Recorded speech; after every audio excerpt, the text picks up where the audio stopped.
తెలంగాణలో రైలు రవాణాపై special focus పెట్టారు CM Revanth Reddy. Metro విస్తరణ, రింగ్ రైలుతో పాటు బుల్లెట్ ట్రైన్ తీసుకొచ్చేందుకు ప్రణాళికలు సిద్ధం చేస్తున్నారు. రైల్వే పెండింగ్ ప్రాజెక్టులను త్వరగా పూర్తి చేసి తెలంగాణను రైల్వే రవాణా హబ్గా మార్చే దిశగా ప్రభుత్వం అడుగులు వేస్తోంది.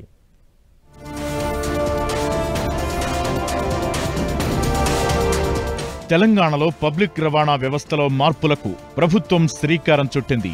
ఇప్పటి వరకు రోడ్డు రవాణాపైనే ఎక్కువగా ఆధారపడుతుండటంతో రైలు రవాణాను పెంచే దిశగా ప్రణాళికలు సిద్ధం చేస్తోంది. కొత్త రైలు మార్గాలపై సమీక్ష జరిపిన CM Revanth Reddy pending rail ప్రాజెక్టులను పట్టాలెక్కించాలని భావిస్తున్నారు.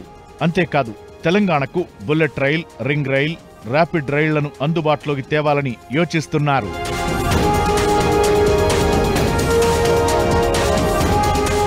హైదరాబాద్లో మెట్రోను మరింత విస్తరించాలని చూస్తున్న ప్రభుత్వం నగరం నలుమూలలకు అందుబాటులోకి తెచ్చే యోచనలో ఉంది. ఇప్పటికే రీజనల్ రింగ్ రైల్ ప్రతిపాదనలను సిద్ధం చేసింది. భవిష్యత్ అవసరాలకు తగ్గట్లు రూరల్ అర్బన్ కనెక్టివిటీ పెంచాలని భావిస్తోంది. హైదరాబాద్ చుట్టూ 362 కిలోమీటర్ల మేర రీజనల్ రింగ్ రోడ్ వెంట రింగ్ రైల్ ఏర్పాటు చేయాలని నిర్ణయించింది. తెలంగాణ ఇండస్ట్రియల్ సెక్టార్తో కనెక్టివిటీ ఉండేలా రింగ్ రైల్ అలైన్మెంట్ రూపొందిస్తోంది. పెండింగ్ రైల్ ప్రాజెక్టులపైన ప్రభుత్వం దృష్టి పెట్టింది. వికారాబాద్ కృష్ణా కొత్త railway line, Gadwal Dornakal railway line డిపిఆర్లు సిద్ధం చేస్తోంది. వరంగల్లో రైల్వే లైన్ల అభివృద్ధి, భూపాలపల్లి నుంచి వరంగల్కు కొత్త మార్గాన్ని పరిశీలిస్తోంది.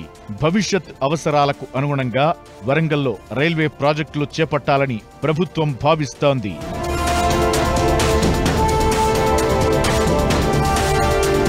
తెలంగాణకు బుల్లెట్ రైల్ తీసుకురావాలని సీఎం రేవంత్ రెడ్డి భావిస్తున్నారు. శంషాబాద్ ఎయిర్పోర్ట్ నుంచి చెన్నై వరకు బుల్లెట్ ట్రైన్ కోసం కొత్త రైల్వే కనెక్టివిటీ పరిశీలించాలని అధికారులకు సూచించారు. దీంతో పాటు ఫ్యూచర్ సిటీ నుంచి అమరావతి మీదుగా బందర్ పోర్టు వరకు ర్యాపిడ్ రైలును అందుబాటులోకి తేనున్నారు. రాష్ట్ర పునర్విభజన చట్టం ప్రకారం హైదరాబాద్ నుంచి అమరావతికి ర్యాపిడ్ రైల్, రోడ్డు కనెక్టివిటీ ప్రాజెక్టును కేంద్రం అమలు చేయాల్సి ఉంది.